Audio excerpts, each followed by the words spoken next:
Concedo a palavra à senhora Marina, presidente da Comissão Aerodesportiva de Desporto Brasileiro. Cabe por até 10 minutos. Bom dia. Senhores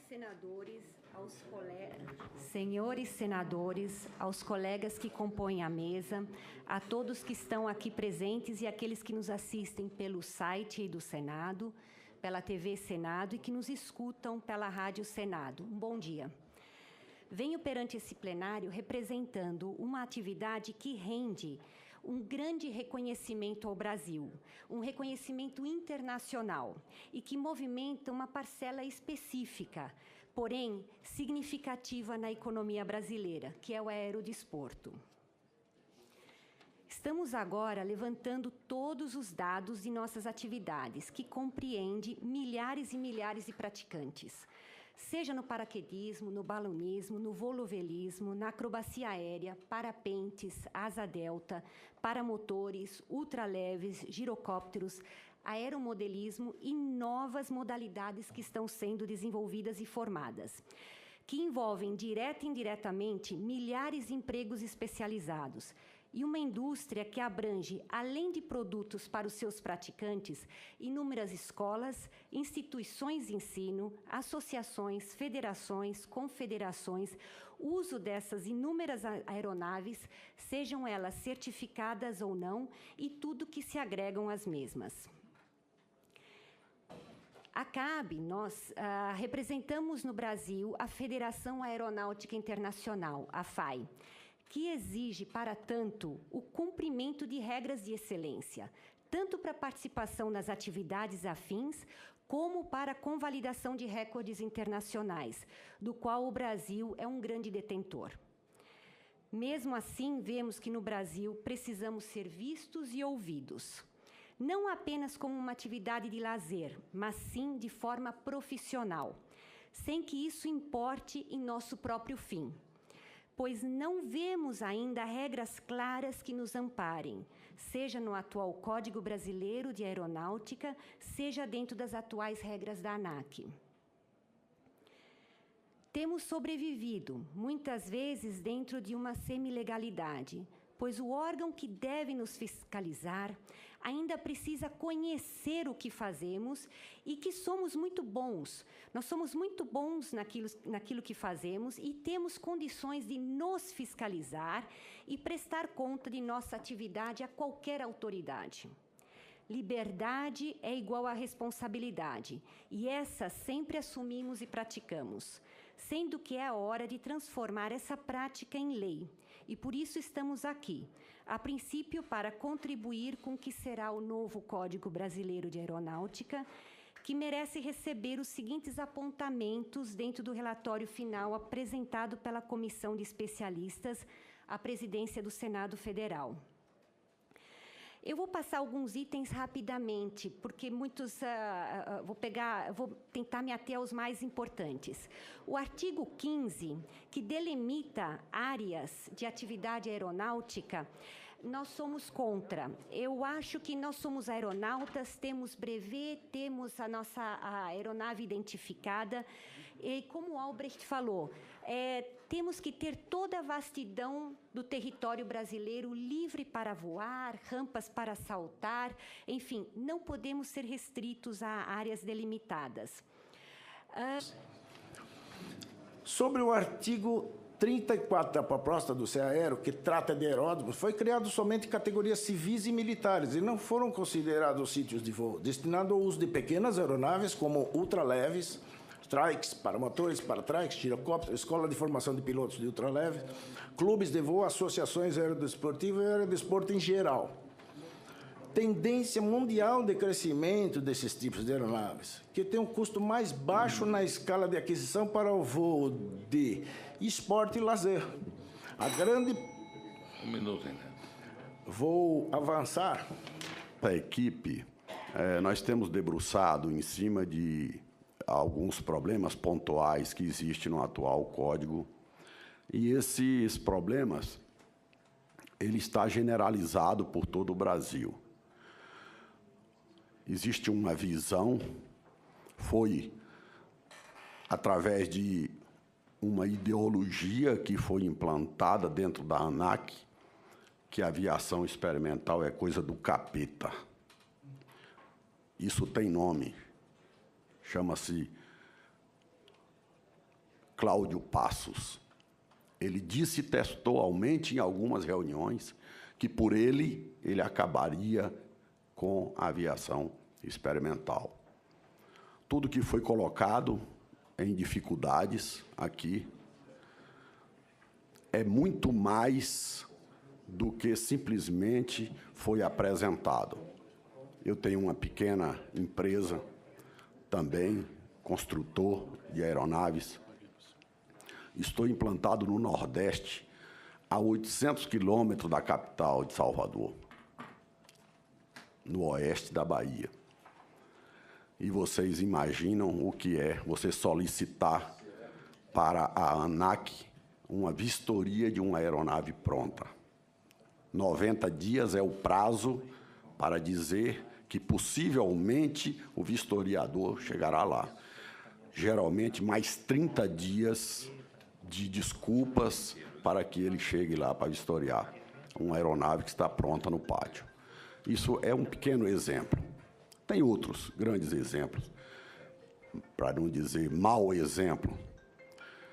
Se existe hoje alguma coisa que atrapalha e que acaba e que humilha a aviação brasileira, chama-se ANAC.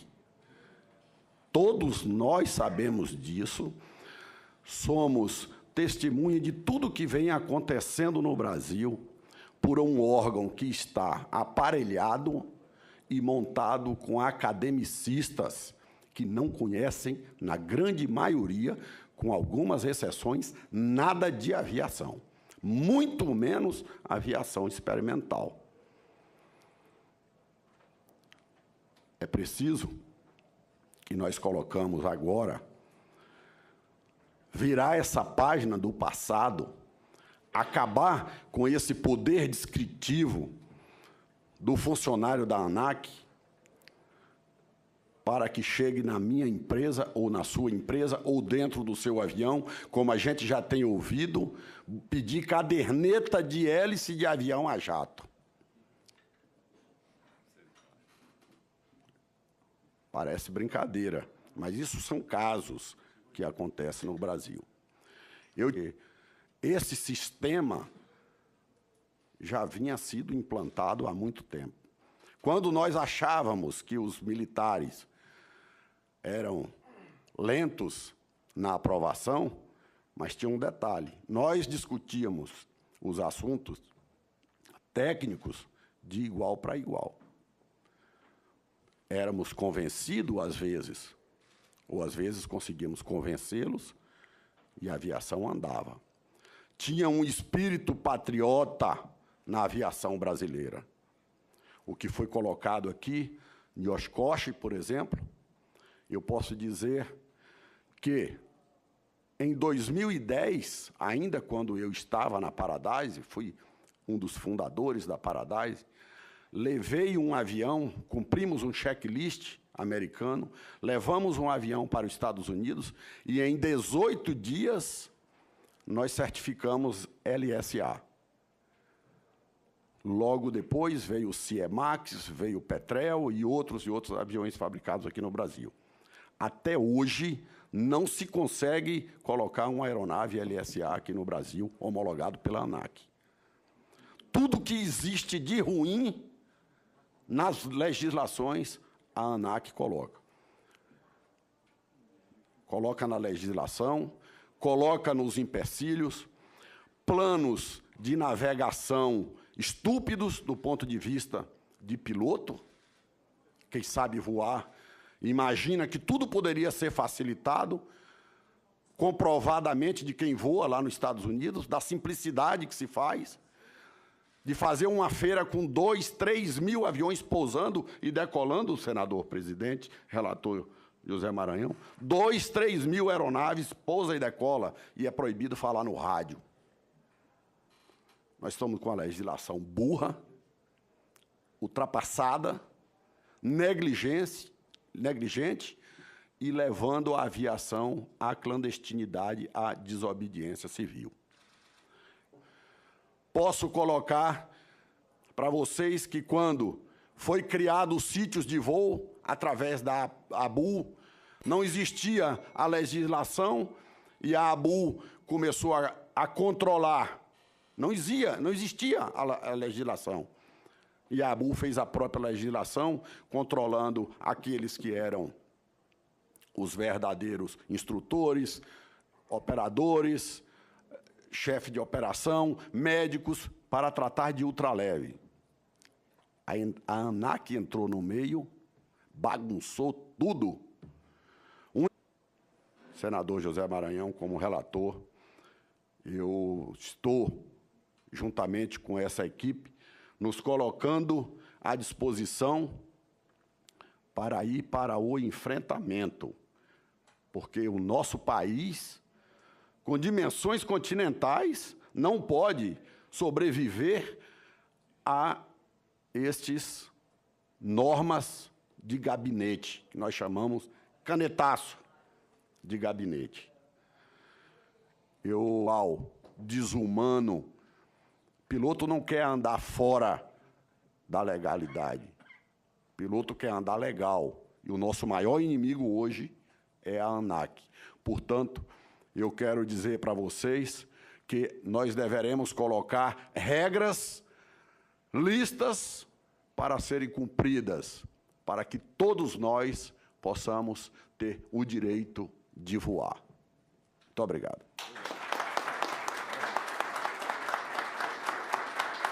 Fato aqui, meu caro colega, eu não sei se eu sou a pessoa mais indicada para ser relator, mas eu conheço o de que você está falando. O que vocês falaram todo aqui, vocês, Kleber, disseram a pura verdade, que é daí para pior. E isso ocorre há poucos dias na Comissão de Constituição e Justiça, de que eu sou presidente. Nós votamos uma lei exigindo a meritocracia para preenchimento dos cargos de direção desses órgãos, dessas agências todas. Porque eles têm, primeiro, têm um poder tão grande que se sobrepõe até o poder de legislar, que é do poder legislativo, e baixam normas desse tipo. Com gente com essa cabeça. Porque o exemplo vem de cima. Esses que me criaram esse problema são técnicos. Mas os que estão em cima administrando não têm competência para disciplinar a ação predadora, que eu acho isso, de técnicos que não têm ainda o know-how. Aí vem o meu depoimento, antes que tivesse com os militares. Porque quando o sujeito chegava à condição de auditor no DAC, ele já vinha de uma experiência como mecânico, como piloto, eram militares, sim, mas recrutado pelo critério do mérito. E eu dizia a Lavorato, que eu nunca mais vi, não sei nem onde ele está, que isso ia acontecer, esse hiato, até que essa gente tenha o know-how necessário para desempenhar as suas altas funções, com conhecimento de causa, com equilíbrio e, sobretudo, com compromisso com a aviação. Existe no serviço público, às vezes, uma categoria, felizmente não são todos, que, uma vez nomeado, se imaginam donos da República. Acabou. Eles não estão ali para servir, eles não são servidores. Eles são pessoas que nós estamos ouvindo aqui, são realidades com as quais nós convivemos, nós conhecemos. E eu não sei se nós teremos capacidade suficiente para estipar da aviação esses antiaéreos. Lamentavelmente, o brasileiro, na sua maioria, não dá à aviação a importância que ela tem em outros países. Talvez por isso mesmo aconteça coisa dessa natureza. Ou eles se colocam num plano assim de ter medo do avião, ter medo de tudo, não é? Se a humanidade tivesse medo assim dessa forma, Os pioneiros da aviação, o Sainz-Dumont, os Ivan Wright, não tinham feito nada, porque eles não teriam se aventurado a enfrentar as dificuldades. Essa trava que se dá à aviação experimental faz parte desse contexto. E vamos ver se Deus nos ajudará para que este código não repita erros grosseiros, não dê às agências de aviação, são várias aí, não é, o poder absoluto de fazer leis contrárias ao desenvolvimento da própria aviação. Eu era da Comissão de Constituição e Justiça no mandato anterior, estou no segundo, de senador, quando foi criada a ANAC. Eu cheguei um dia na Comissão de Constituição e Justiça, de que eu fazia parte, todos os senadores estavam compromissados em fazer a toque de caixa a lei que criou a ANAC. Então eu chamei Mercadante, que era o líder do governo. Mercadante, isso é um absurdo. Essa lei estava encalhada na Câmara há 2 anos, porque ela não presta. Se ela fosse boa, ela tinha sido já aprovada. E agora cai na nossa mão como um presente de grego, um cavalo de Troia aqui dentro. Ele disse, mas Maranhão, eu não sou da aviação, não entendo nada, mas queria dizer aí que todo o alto comando da Embraer está aí dizendo que é preciso salvar a Embraer. Eu digo, pelo amor de Deus. E a Embraer está ameaçada? Disse uma coisa muito simples. O Tribunal de Contas da União proibiu o governo de contratar técnicos para a certificação de produtos da Embraer. E a solução vai ser criar imediatamente um órgão aqui e tal. Eu digo, olha, isso é um exemplo semelhante a alguém que, tendo sido traído pela mulher e fragou a mulher em idílio no sofá da sala, vai queimar o sofá e tudo está resolvido. O que eu acho, Mercadante, é que o governo tem que fazer imediatamente o concurso público para contratar esses técnicos, esses profissionais, esses engenheiros, que o Tribunal de Contas proibiu de serem contratados novamente.